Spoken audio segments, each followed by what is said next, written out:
But the problem is, I say, account for it. We are asking the unbeliever, account for this. Why should he go out of his way and provoke his customers? So some cynic, jocular fellows, sarcasm, they say maybe some Arab might have bribed this fellow. The Arabs are very rich. They have just run into money, petrodollars, petrodollars. It's quite easy for an Arab. One of our brethren, he's married to a woman from Johannesburg, a white woman from Johannesburg. And she boasts about her illegitimate daughter, that woman, the wife of Adnan Khosrowji.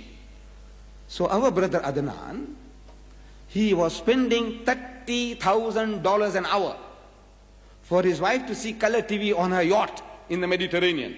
She could have seen black and white, but it wasn't good enough for her. She must see color TV. But with who? With her boyfriend, Rudolph Churchill. And our brother is paying for that.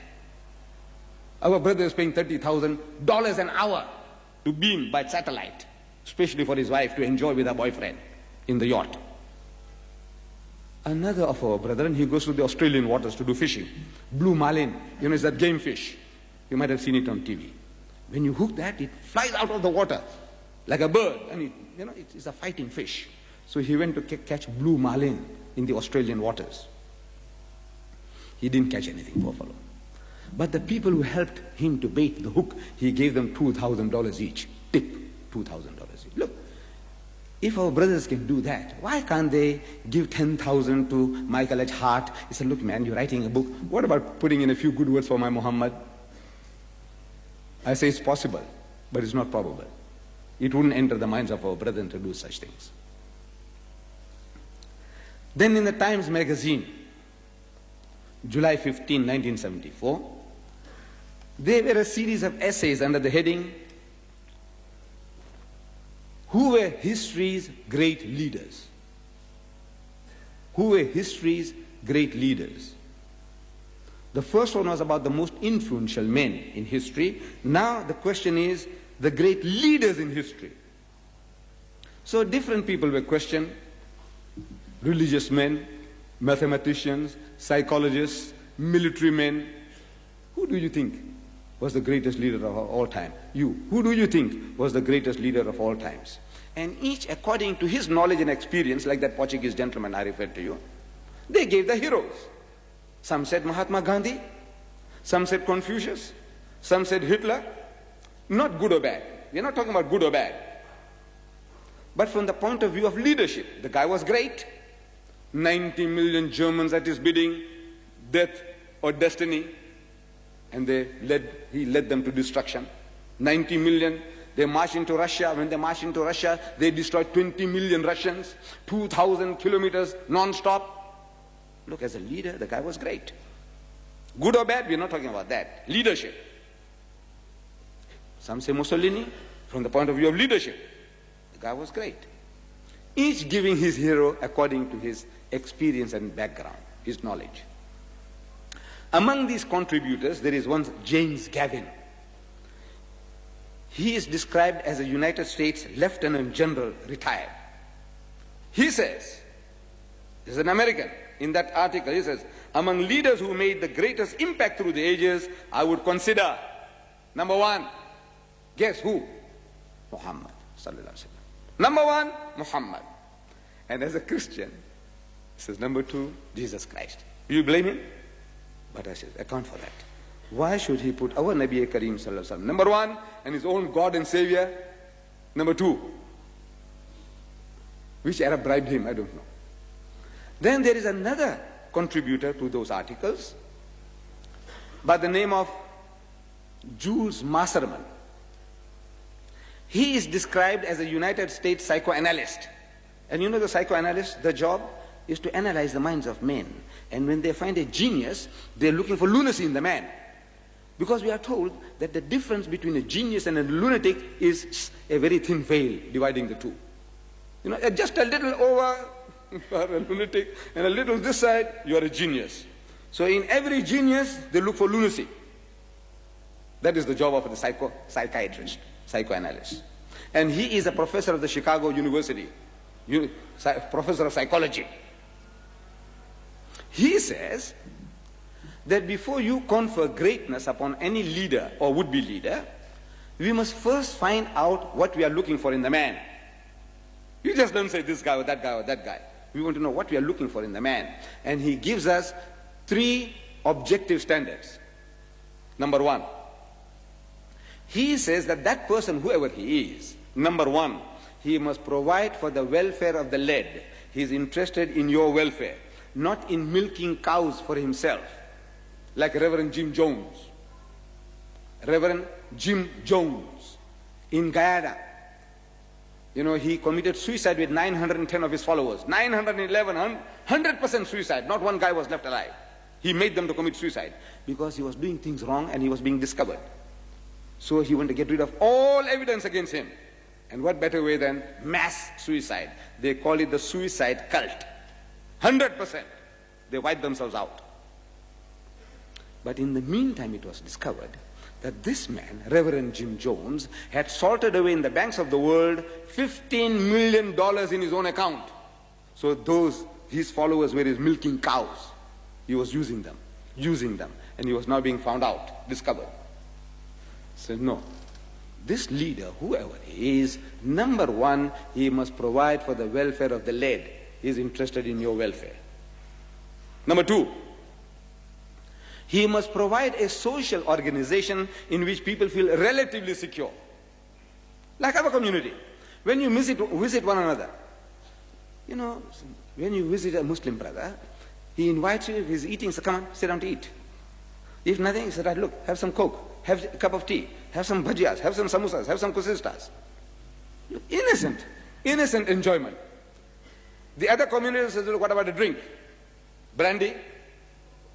What? You know, you see these advertisements. It says, down a lion and feel satisfied.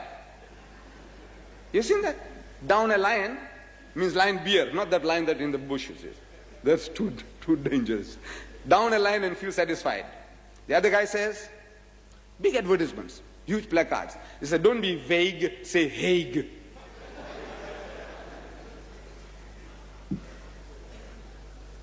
And you know, the French, they beat the lot. The Frenchmen. There was a huge hoarding advert in Durban, 30 feet by 10 feet.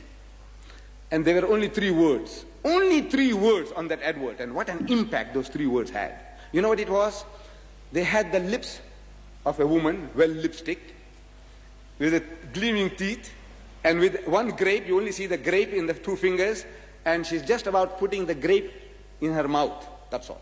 But you don't see her hands, nothing. You only see the lips, beautiful lipstick lips, and the grape, and the gleaming teeth. And it's written, France, wine country. That's all. In other words, if you are a connoisseur, if you have that aptitude for that sort of stuff, when you go to France, what will you think of? Drink, drink, drink. Only 3 words. France, wine country. Says no. This person, you see, this Islam that made it so that we have innocent enjoyments. You don't want to go and dance with your brother's wife? Or somebody, you want to take her to the dance? You want to do this? You want to drink? What for? No. We have innocent enjoyments. It provides a society in which people feel relatively secure. Number 3, and that person must provide for unity of belief. Well, what are our little differences? We have our arguments and our debates on the size of the beard. So, mashallah, you got a nice beard, but why don't you make it standard size, my brother? This brother here is so old. I said, look, man, when are you going to start keeping one? And so on and so on. He says, this moustache of yours, you were not supposed to shave. You were supposed to clip it. Do you know that? So we enjoy these luxuries. These are luxuries which we enjoy. We have our debates and our arguments, but as a people as a whole, 1,000 million, we are agreed on Ashhadu an la ilaha illallah wa Ashhadu anna Muhammad Rasulullah. That we testify that there is but one Allah and Muhammad is his messenger, the last and final messenger of God. On that, the whole Muslim world, alhamdulillah, we are agreed, whether Sunni or Shia. We are agreed. There is but one Allah and Muhammad is his messenger and is the last and final messenger of God. Unity of belief. With these 3 standards, he searches history. And he analyzes Louis Pasteur, the guy who discovered the microbe. Salk, he analyzes Salk, who discovered the anti-TB vaccine. And he analyzes Mahatma Gandhi and Confucius and Moses and Jesus. And he comes to the conclusion that the greatest leader of all time was who? Muhammad sallallahu alaihi wasallam. This Jew, a paid servant of the American government, he said the greatest leader of all time was Muhammad sallallahu alaihi wasallam. But the problem is, I say, account for it. We are asking the unbeliever, account for this. Why should he go out of his way and provoke his customers? So some cynic, jocular fellows, sarcasm, they say maybe some Arab might have bribed this fellow. The Arabs are very rich. They have just run into money, petrodollars, petrodollars. It's quite easy for an Arab. One of our brethren, he's married to a woman from Johannesburg, a white woman from Johannesburg. And she boasts about her illegitimate daughter, that woman, the wife of Adnan Khosrowji. So our brother Adnan, he was spending $30,000 an hour for his wife to see color TV on her yacht in the Mediterranean. She could have seen black and white, but it wasn't good enough for her. She must see color TV. But with who? With her boyfriend, Rudolph Churchill. And our brother is paying for that. Our brother is paying $30,000 an hour to beam by satellite, especially for his wife to enjoy with her boyfriend in the yacht. Another of our brethren, he goes to the Australian waters to do fishing. Blue marlin, it's that game fish. You might have seen it on TV.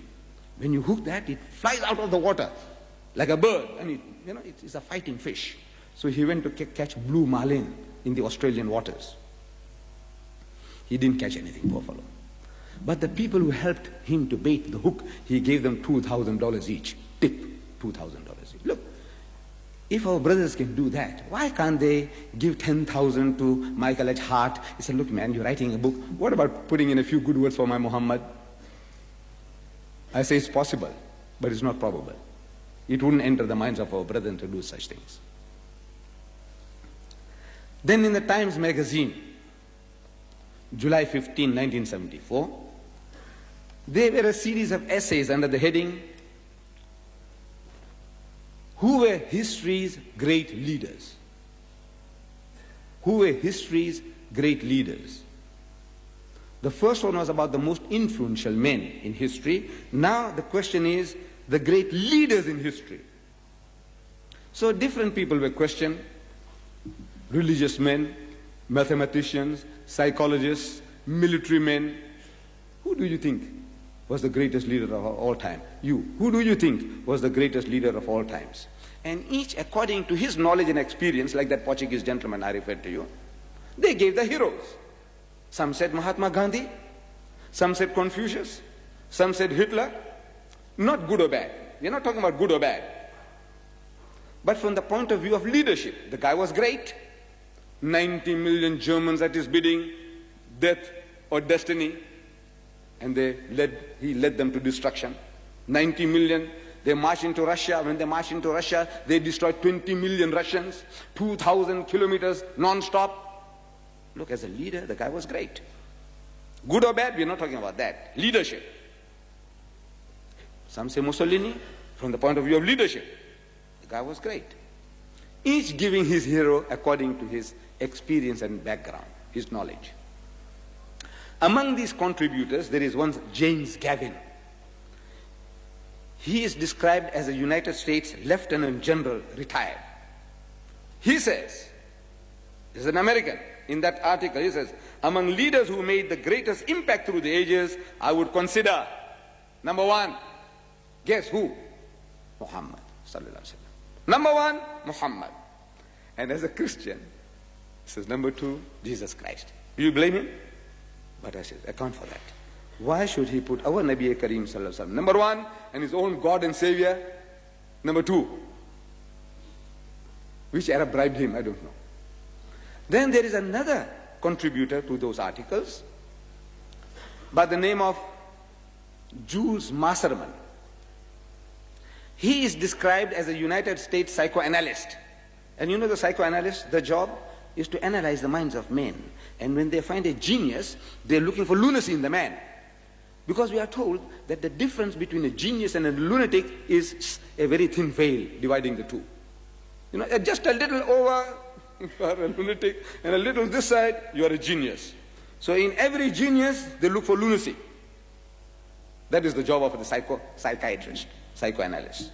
And he is a professor of the Chicago University, professor of psychology.